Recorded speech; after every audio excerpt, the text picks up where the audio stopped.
You don't want me to help? The malicious compliance happened today. Sorry for any grammar mistakes ahead of time. This is my first post on here. I work at a sub shop that has lunch rushes daily. This is where a lot of people come in within a relatively short period of time, usually 1 to 2 hours long where I work.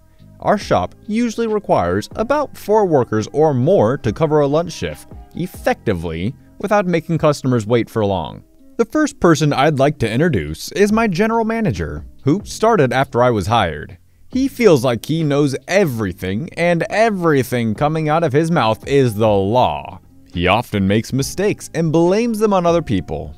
If he has a bad day, you will know, because he unleashes pissy comments at the other employees constantly. Let's call him Boss. The second person I'd like to introduce is a coworker of mine. He's a great worker with a great attitude. Everyone has something nice to say about him. He easily is the best and most reliable worker at this sub shop. Let's call him Coworker. I arrive at work today, and there are only 3 people on the clock today. Boss, myself, and Coworker. Throughout the first 30 minutes, there aren't many customers. During this time, Boss makes several comments about how we don't really need 4 people and are doing fine. Cue lunch rush. There is a huge order, many customers in the store, and many online orders occurring all at once. Boss tells me to run the cash register while he assembles the meats and cuts the bread at station 1. Normally, there is another person working at station number 2 where all the sauces and toppings are added. Today, there is no one there for station 2. Boss and coworker have to work together, alternating filling in on this station. Coworker is working on station 3 to finish assembling the sandwiches, box them up, call orders, and bring the trays out for customers dining in. Usually when I'm not taking an order, I will assist at station 3 to bring out the food and set up boxes to go, making customers' wait time much shorter. In the middle of helping, Boss yells at me to go around and check tables instead, even though it's getting busy and coworker is drowning in stuff to do. Even though this is basically a food shop, he wants me to go to each table and make the customers feel good by asking how everything tastes and if I can do anything for them. In addition to this, he wants me to take the empty trays from the customers, even though they usually discard their own trash. I try to help at station number 2 by grabbing bread coming out of the toaster oven because it's full and I don't want the bread to burn. After doing this, he insists I don't help with the sandwiches and focus on going to tables. For the rest of the shift, I stand around at the register and only chat with customers / take their trash while watching Boss and coworker bust their asses trying to finish all the sandwiches throughout the shift. Coworker was super pissed about being short-staffed and Boss not allowing me to help. This shift finally puts him over the edge. At the end of the shift, coworker pulls Boss aside and informs him that he would like to put in his 2 weeks notice. Boss lost his best coworker single-handedly. I ended the day hanging out with coworker, looking through Indeed job postings. I hate to sound like some stupid sage or something, but the dumbest people in the world are people who think themselves the smartest and refuse to take advice from anyone else.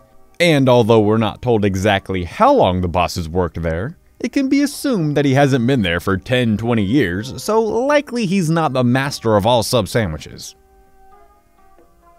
Debt collectors want to see my father-in-law. Well, here you go. For a small bit of context, my father-in-law died about 2 years ago. He was living with us at the time due to health issues. About 6 months after his death, we start getting letters from debt collectors asking for stupid amounts of money. We did as asked and provided a copy of his death certificate and was told it was sorted. He didn't have much money and covered his funeral. Father-in-law wanted to be cremated, so we did as asked and have him stashed in a cupboard under the stairs. Wife has put his ashes under a tree, but saved some for if we ever move. A few weeks ago, we have several suited men turn up at our house.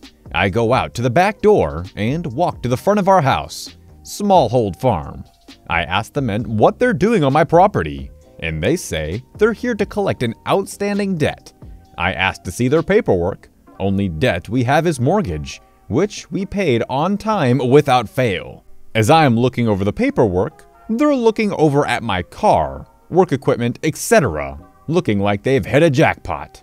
I noticed the name was father-in-law and explained to them he'd been dead for about 2 years. They demanded to see him as they have no record of this and that they will take items to cover his debt. I pull out my phone and text my wife to call the police because of trespassers, and I ask her to put her dad's ashes in the front porch. I tell the debt collectors I've contacted her father and he will be with us shortly.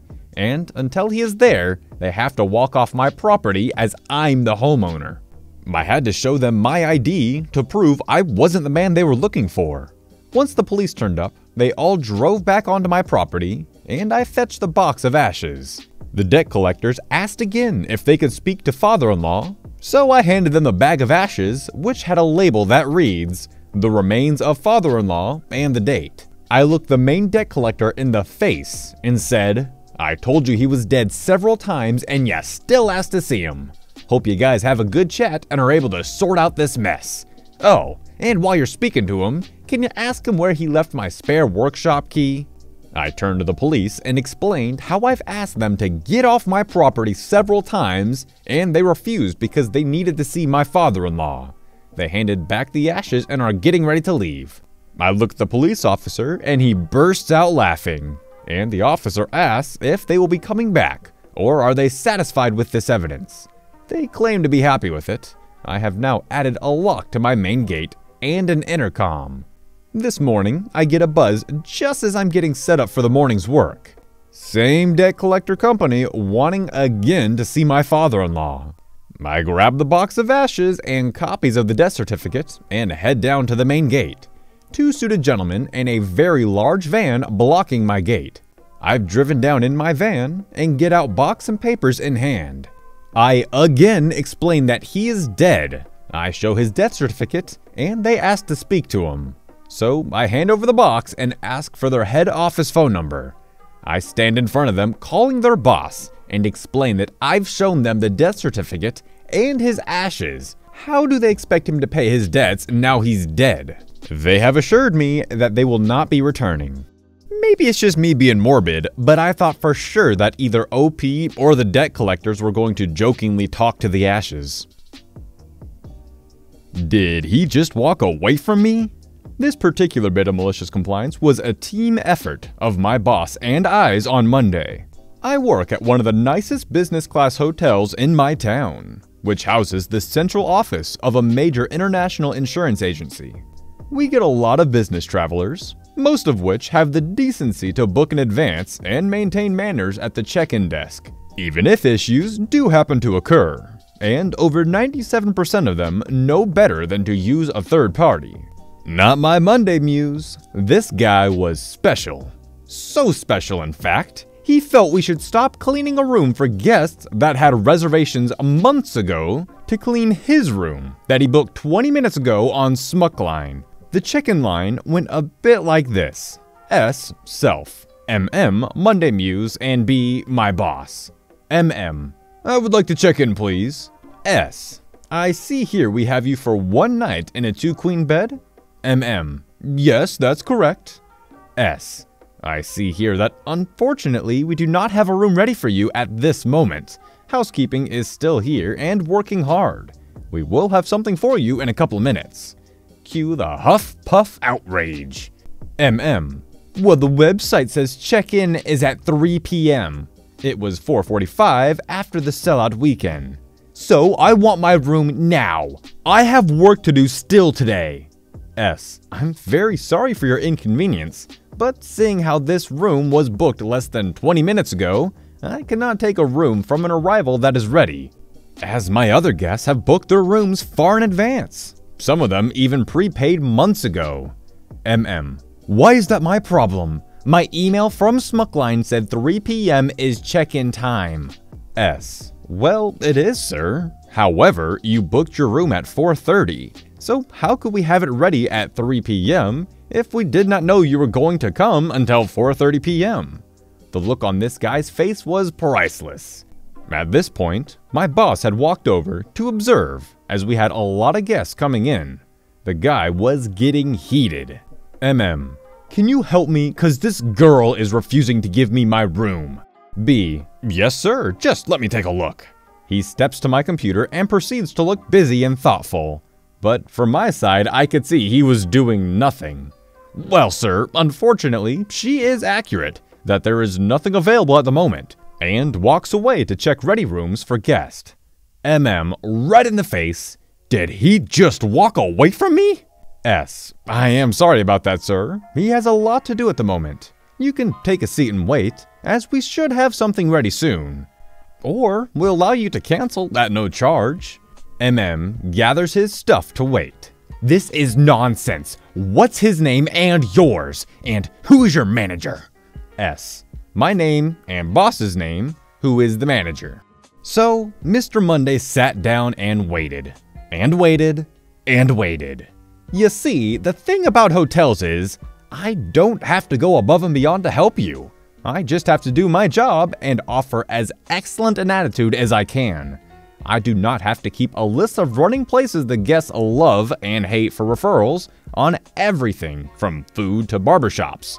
I do not have to move heaven and earth to get you in early. I do not have to rearrange the entire hotel to get two people who are buddies or family by each other. And I absolutely do not have to play room roulette with other guests to accommodate your last-minute requests. We do these things because we like to see your guests happy, not because we have to. I got all the other guests in my lobby checked in, even upgraded people for free into suites, until and one more gent were all that was waiting. The other gent, who was very well-mannered and didn't want to trade his king bed for a room that was ready, got cookies and a cold drink from my store as a reward. Got me canceling his Smuckline reservation at no charge. An hour of his time wasted, and a lesson from the front desk mama that bad boys who yell at staff and make scenes don't get cookies. Lack of proper planning on your part does not necessitate an emergency on mine. Is Smuckline a real hotel agency, or is it just a fake name for an actual agency? Because I couldn't find anything about it online, and when I googled the name, the only hit I got was this malicious compliance story. Alright guys, that's gonna wrap it up for the video. I hope you enjoyed the story, and if you did, and you're new around here, consider subscribing. And if you really liked it, maybe give it a thumbs up and a share. Anyways, I'll see you in the next one. Peace out.